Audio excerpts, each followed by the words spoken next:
Faraó prepara todo o seu exército e vem atrás por causa de um motivo. O Senhor endureceu o coração de Faraó, rei do Egito, para que perseguisse os filhos de Israel.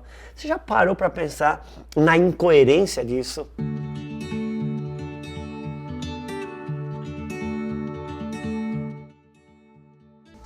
Gostaria de fazer menção sobre a sombra de uma realidade espiritual que temos quando o povo de Deus saiu do Egito.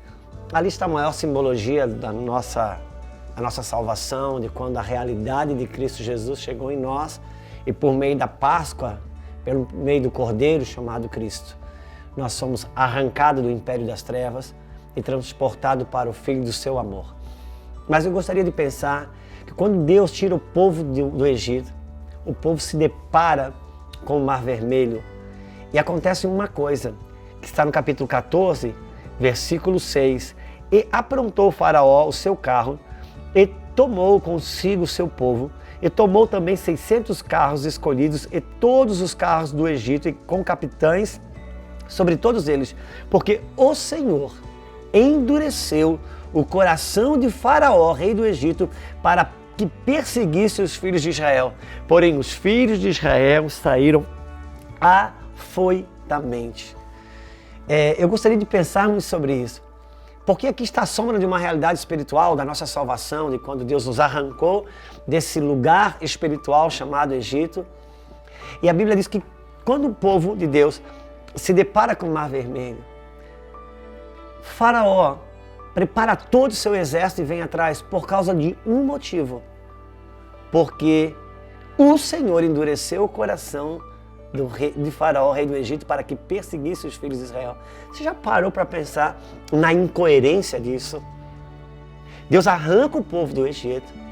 E depois que Deus arranca o povo do Egito, Deus vai no ouvido de Faraó e diz: eu não posso acreditar que você vai deixar esse povo todo fugir.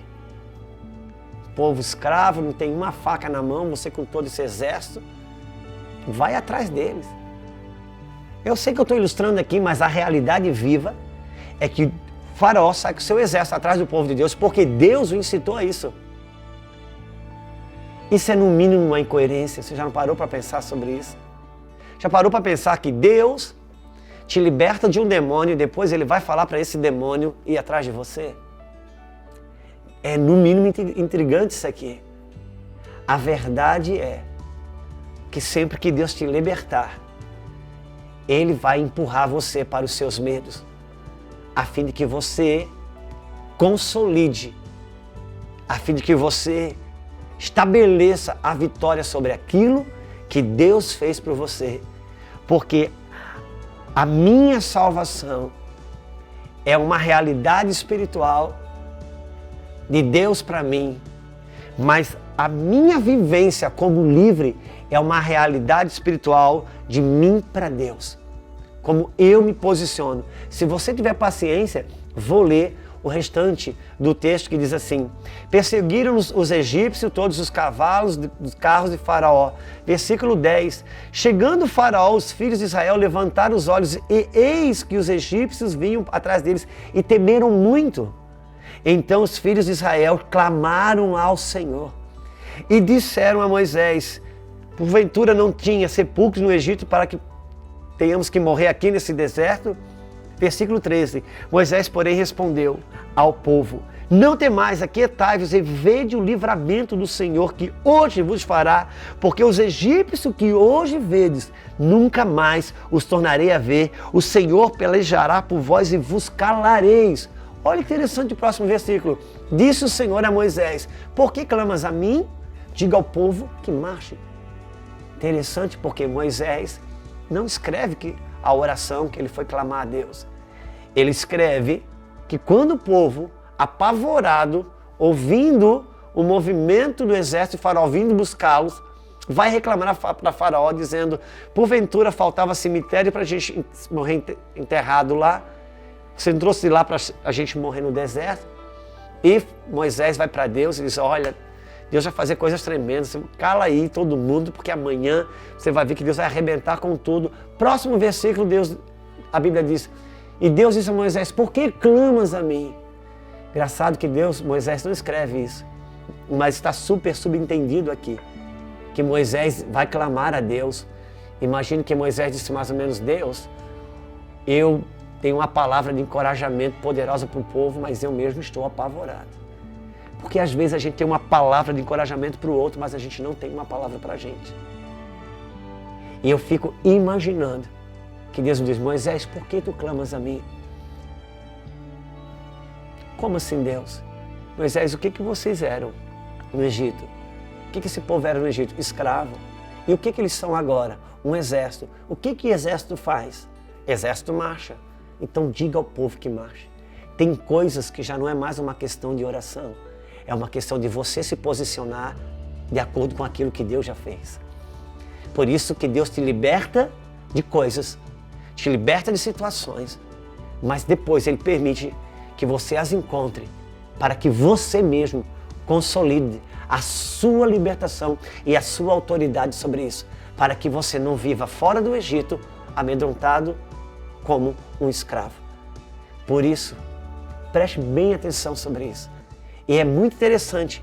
Vou ler outro versículo que diz, versículo 17 do capítulo 13, diz assim: tendo Faraó deixado ir o povo de Deus, não os levou pelo caminho da terra dos filisteus, posto que era mais perto, pois disse para que porventura o povo não se arrependa vendo a guerra e torne ao Egito. Interessante que quando Deus tirou o povo do Egito, o caminho mais perto era a terra dos filisteus, mas Deus falou: eu não vou encaminhar vocês por aqui, porque por aqui, se você vê o Egito, fica com medo da guerra, vocês voltam. Por que medo da guerra? Porque os filisteus na Bíblia é o símbolo do medo, da intimidação. Por isso que eles são gigantes, porque gigante representa o medo. Mas é muito interessante, porque isso está no capítulo 13. Agora no capítulo 23, são 10 capítulos depois, quando o povo está para entrar em Canaã, acontece uma coisa muito interessante. Deus diz ao povo o seguinte: agora eles estão para entrar. Eles estão à beira do Rio Jordão para ultrapassar e entrar para a Canaã para ser tomada. Ele diz assim: porém os teus limites desde o Mar Vermelho até o Mar dos Filisteus, desde o deserto até o Eufrates, porque dareis nas tuas mãos os moradores dessa terra para que os lances diante de ti. Uau!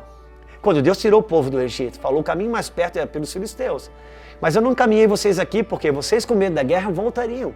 Então eu batizei vocês no Mar Vermelho, e o batismo do Mar Vermelho protegeu vocês dos filisteus.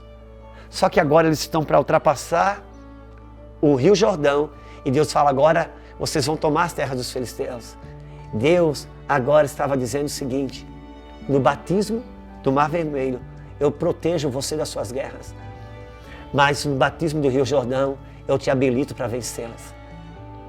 No começo da nossa conversão, a gente se vê tão poderoso, tão fogoso e tão encorajado.